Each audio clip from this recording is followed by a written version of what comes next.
Predstavím vám menič, alebo teda invertor, konkrétne značka Victron.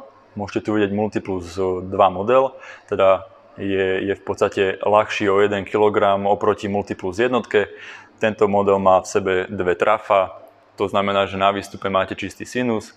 Multiplus jednotka má v sebe iba jedno trafo, čiže tým pádom je o ten 1 kg ťažší.